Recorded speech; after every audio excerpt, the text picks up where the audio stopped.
I got another chance as well to go into the mission field, but I wanted to get experience in my career because I'm a person who likes control, right? You're watching Testimonies of Hope. Witness the faith, courage, and transformation brought about by the guiding light of Jesus Christ in the lives of our students here at Pure Light Missions. From tragedy to triumph, this is Testimonies of Hope.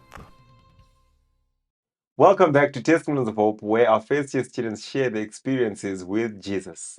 We're here to inform you that we've come to the end of our season of the year 2024. Our first year students have all shared their stories with you, and we pray and believe that you've been motivated, encouraged, and strengthened and rejuvenated. And we also hope that you might share these stories, like them, and share them with all your friends so that it can reach many people out there.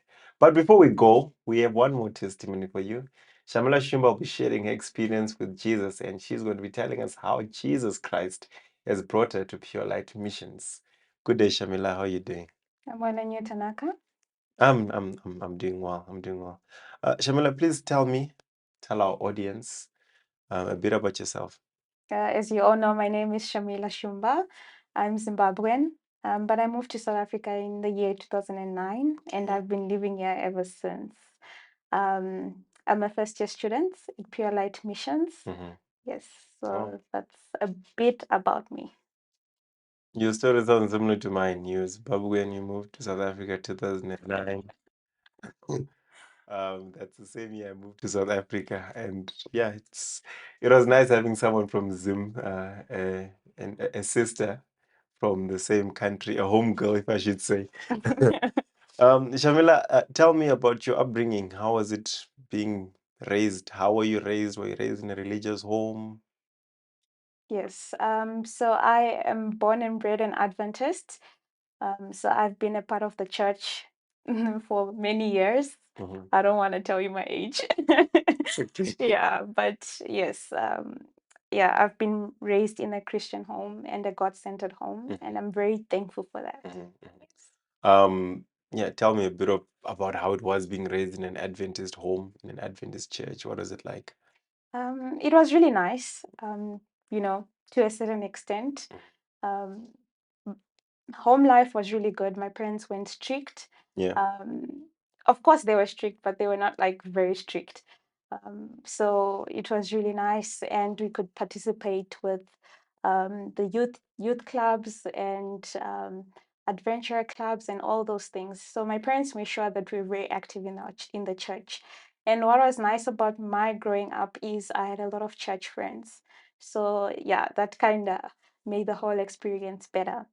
But the challenge that I faced the most as I was growing up was looking at my school friends who would go out on Sabbaths, they'll have parties, they'll have events, school events, and all those things. And I used to feel like I'm missing out on a lot. Yeah, and that made me not really like the Sabbath because I felt like restricted in a sense. Yeah. Yeah. Yeah. But do you see any benefits of growing up in the church and all those restrictions as you look back? Yes, as I look back, I realized that Sabbath is actually a blessing. Especially when I started working, I realized, yo, I really need Sabbath. I really need the Sabbath. Every Sunday, I'll be looking forward to the Sabbath. So I actually started appreciating the Sabbath more as I grew older, and I didn't see it more as like a restrictive thing. It just was a day where I would just spend with time with God and time and fellowship Yeah. with my family Yeah. and my friends. So that was the nice part about it. How do you think being raised in the church, being raised in an Adventist home, benefited you, especially at school? Like you mentioned that you felt like you're restricted, but were there any benefits that someone like you growing up in the church had? It saved me from a lot. It saved me from experiencing a lot of, um, um, drinking, smoking, a lot of, um, things that are we know that is wrong. So it really saved me from that, and it also helped. Well, at school and at work, they always saw me as a church girl. So it kind of put limits on what people could do and say around me, because they would be very careful, knowing how I carry myself and where I stand. So it has protected me a lot. And yeah, it is a true blessing. Now, share with me some of the things that you are doing. Is you mentioned that you're quite active in the church. What are some of the things that you do? I did a lot. So from growing up, I was in the Adventurer Club. Then I went to the Pathfinder Club. Um, and that was in most of that was done in Zimbabwe. And then when I moved here, I also remained in the Pathfinder Club and we were very active in that. Then I became very active in the youth department, where I would do like lesson studies on Sabbath, which was very interesting, and I'll lead out the discussions and stuff like that. And then as I grew older and got more responsibilities at my local church in Devon, Meerveng Church, um, I became the adventurer leader, the deaconess at my church, the assistant treasurer, as well as the head treasurer at my local church. So yes, I've been very active in the church, and yeah, it's been a part of who I am. Nice. Now, in all these things that you're doing at church, being so active, were you? Because I also know like a lot of people are quite active in the church, but sometimes you come to realize that they're actually not dedicated to Christ. Their lives are not surrendered to Christ. Were you surrendered to Christ? Did you have a personal relationship with Christ while doing all these things? To a certain extent, I had a relationship with God, but having fully surrendered, no, I had not. Because I I used to think that the amount of work that I'm putting, God understands. He knows my heart. He knows that my heart is in the right place. But I hadn't actually fully surrendered my life to Him in these positions. Yeah. What would you say are the challenges that you faced as someone that was not fully surrendered to Christ? How did you then live your life? Well, I tried to be a good girl, the good girl, the church girl. As I said, like people used to associate me with being the church girl. But when you try and work out your own salvation, in a sense, it brings about disaster.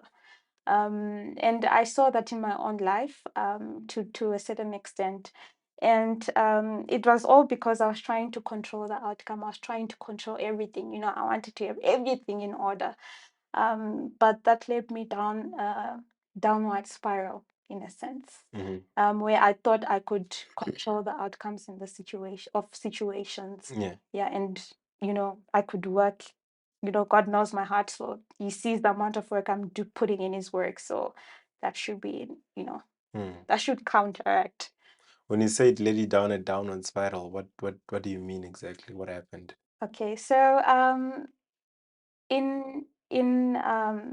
during my university years, um, because I tried to be in control of my own life and not fully surrender to God, the devil, it attacked me, in a sense where I became more open because I had so many influences around me because I was at a worldly institution.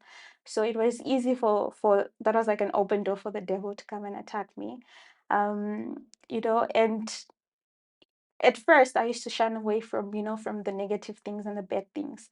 But as time gradually went on, I started partaking in, I tried alcohol, I tried smoking weed. And those were the things that I did try in my younger days. And yeah, that was the result of me not having fully surrendered my life to God. Would you say that being you mentioned that you're in a worldly institution or a secular institution, would you say that that contributed to your, how can I put it, to your rebellion, Yes. for lack of a better word? Word. Yes, it is rebellion, but it did contribute. Because I remember I was trying to control the outcome with my own. I tried to do it in my own strength. I hadn't fully given my life to God, where I'm like, God, you take control. You know, I am yours, and I'm giving my life to you. You know, I was saying, okay, God, this is my life. You're part of my life, but give me a little bit of control. You know, I can handle it. And you know, with it showed that I really couldn't handle it, no matter how much I tried. And how do you think that being in a secular institution was it a benefit? Was it a disadvantage? How did that have a role to play in your experience? It in this sense, it helped me realize that I actually am not in control no matter how much I try. And that was one of the hard things that I had to learn, you know, after this experience. And it helped me in that sense. But um, I would recommend someone to be fully grounded before they go to those secular worldly institutions, because a lot of temptations will come, and a lot of you'll be, you open your door to a lot of evil things. So you really need to be careful, and that is the advice I can give any young person going into these institutions. Now, when you would go down this downward spiral, I like to think that you would have like emptiness, depression, maybe, I don't know, like, but you just feel like your world is shutting in on you. And in those days or in those times, it seems like there's no escape. And a lot of people, especially in university, actually get to the conclusion of committing suicide. I remember when I went to university the first year, we're actually restricted from going to certain places, certain times, because the student had just committed suicide. Sure. Um, how did you then cope with that, with those low moments in your experience? Because now you don't have Christ to help you out in those situations. How did you cope? Funny thing, in between all this rebellion, I used to go to church every single Sabbath. Uh, so yes, to mind everybody watching, yeah, I'm sorry, but yes, you know, the devil attacks very easily when you don't have Christ in your life, when you don't have Him guiding your life. Even that small one little thing is the you know is the room that He needs to enter into you and to destroy you.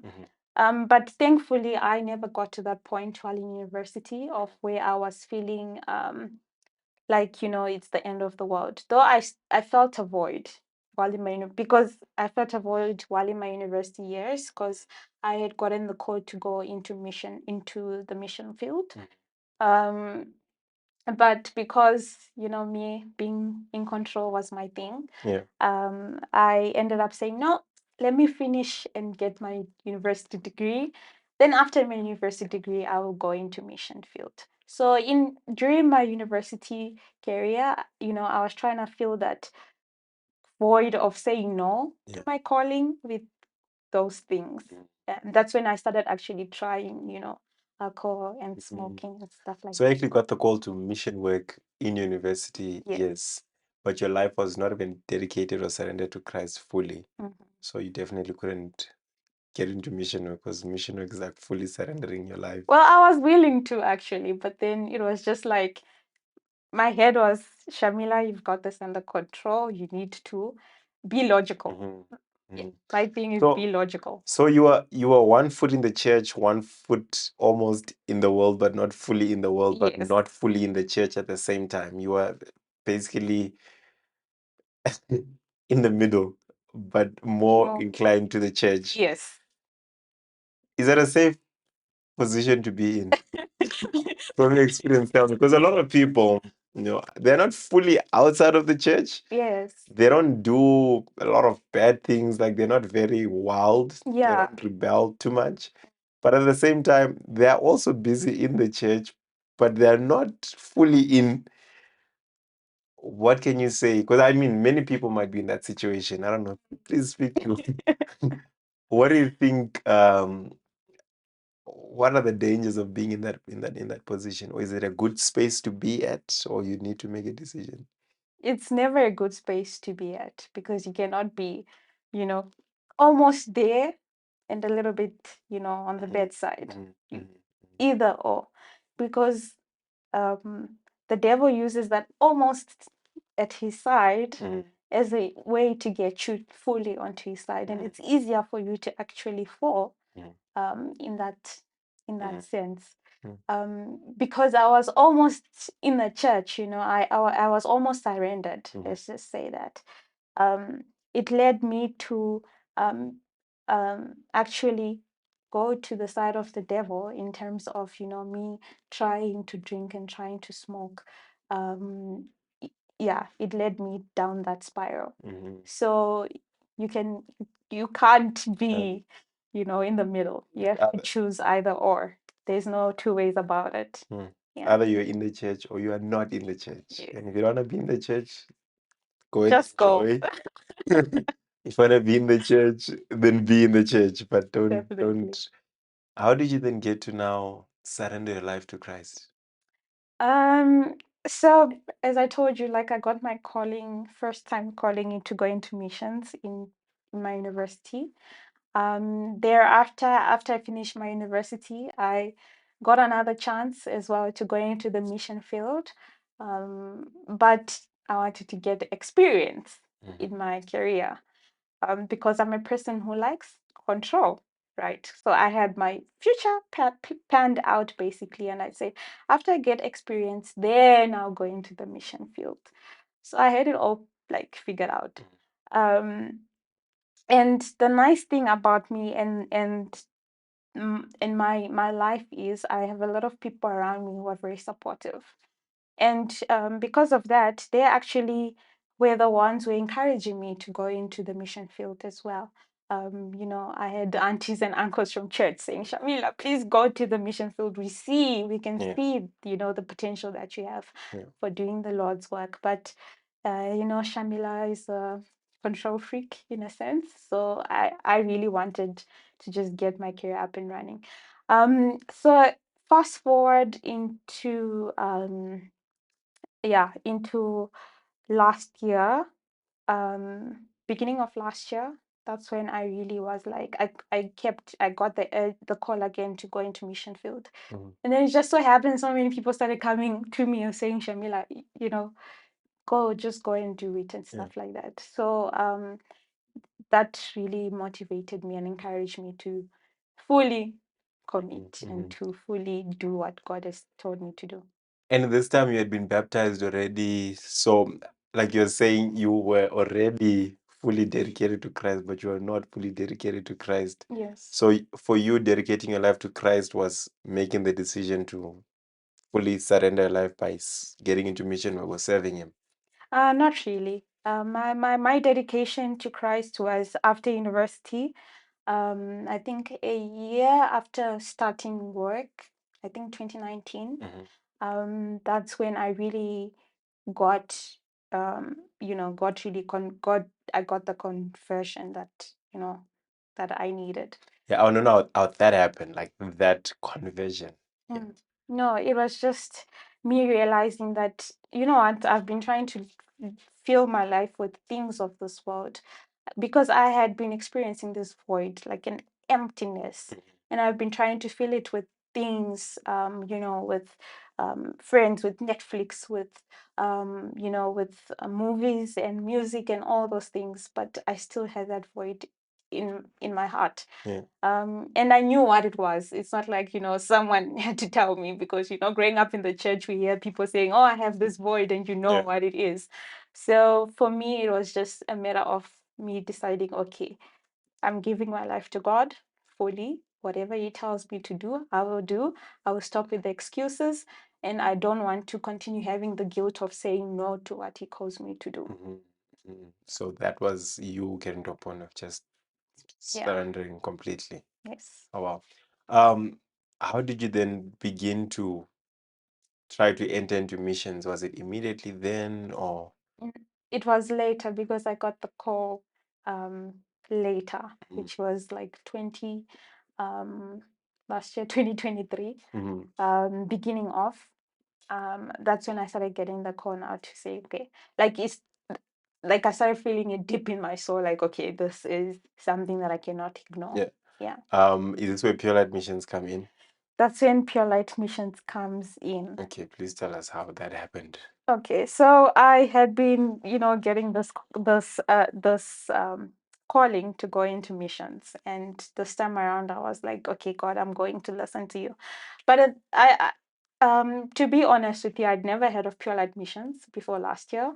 I didn't even know it existed. The only mission institution that I knew was Abundant Life, because that was the one that I was called, that I wanted to go to Yeah. years earlier, and it was the one I knew. So I met some Pure Light students last year at one of the local churches here in Mpumalanga, and that's when I started to get to know more about Pure Light. Eventually, yes, I made the decision to come. Yeah.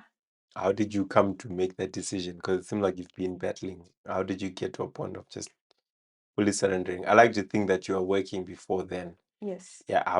How did all that How did it decision? come Yeah. together? Okay. So just to cut it short, I'm just gonna try and cut it short for you guys. But initially, I had gotten the call to go to AFM, join AFM, Adventist Frontier Missions, to be a missionary in the unreached areas. But because I felt like I wasn't grounded in my walk with God, and I needed grounding, um, I shied away from that. And I had gotten that um, invitation in 2022 to join AFM, but I was like, I can't go and preach something that I'm not sure of. So in 2023, when I came to know more about Pure Light, I started looking at the curriculum, what they offer, and everything. And this is all while I'm working at my 9 to 5 job. Um, and eventually, that made me choose Pure Light. So I know that there are usually many challenges that people face as they are signing up, filling in the application forms until they actually get here. Were there any challenges that you faced? Yes, some of them were, the personal pressure that we put on ourselves. I started thinking, okay, if I do this, that means that I'm not gonna earn this income. That means I'm gonna be fully dependent on people, right? That means that I'm not gonna be in control, that I'm gonna fully surrender, everything to God, that I'm gonna rely on Him for everything. And that is one of the challenges that I had to face, like where I had to say, it's either I leave the money, of which I had a good paying job, though it was very stressful, in corporate. But it was, it was either, the money or me doing what God has called me to do. And that was one of the major challenges that I had to go through. But I thank God for my family because they're very supportive. I remember my older sister when I was applying to Pure Light and I wanted to just hear what she has to say. She was like, Shamillah, we're tired of you. Always saying missionary, missionary, missionary, missionary for years. We're tired of it. Just go and do it. Um, because they were really tired of me saying I want to be a missionary but never going through with it. Yeah. So that were the major challenges. But then I had a few incidences that happened last year that kind of took me back. Um, and that was me losing my older sister in May. That was just after I'd submitted my application to Pure Light. Yeah, that was like yeah, that was a very difficult time for the family. And then I also had to get a procedure done on both of my eyes because I had this condition where I was losing vision in both of my eyes, and I felt like this is really the thorn in my flesh because the devil knows, that I've decided to do this and to go into missions. So he's attacking me this way. Yeah. Now that you have come to Pure Light Missions, yeah, before I even get there, I just want to ask, how did you overcome these challenges that seem to be like very difficult challenges that you had to go through? How did you overcome? Um, I overcame through prayer. One thing I realized about it was one thing that really kept me going through it all was me realizing that this is just the devil trying to get me to not commit to doing the God's work. Mm-hmm. Because by me going through all these challenges, right, he uses that as a tool to get me down to say, if this is just what if this is just the beginning of all the attacks I'm going to experience? Um, and I knew that the devil would use these things to discourage me and to get me down, so that I wouldn't fully commit because I'll be afraid of what might happen next. Yeah. What is the bad thing? What is the next thing that the devil is going to bring on me Yeah. while I'm doing God's work? Yeah. Now that you're here at Pure Light Missions, how is it for you? It is good, interesting. Yeah, it's interesting. I've learned a lot about myself. I've learned a lot to have faith in God, which I found difficult because I am a person who likes controlling outcomes. But the whole point of me surrendering was me trusting in God, and daily I'm like learning to really fully trust in Him. Yeah, to really fully trust that He will get me to where He wants me to be, and not to fight Him, and not to come up with excuses. When He tells me to do something, I have to do it. And that is the major lesson that I learned. And I also learned that, there are a lot of character defects that I did not know. And I only started knowing it and learning about myself when I got to Pure Light. So it is really interesting. And I really appreciate the grounding that I've gotten here. Yeah, the spiritual grounding is really, really wonderful. And, I would encourage people to come and experience that if you are in need of that. Thank you so much for sharing your story, your testimony with us. I know someone has been watching and they've probably been touched and inspired by your story, and they probably find themselves in a similar situation that you've been in. Do you have some words of encouragement that you can share with our viewer?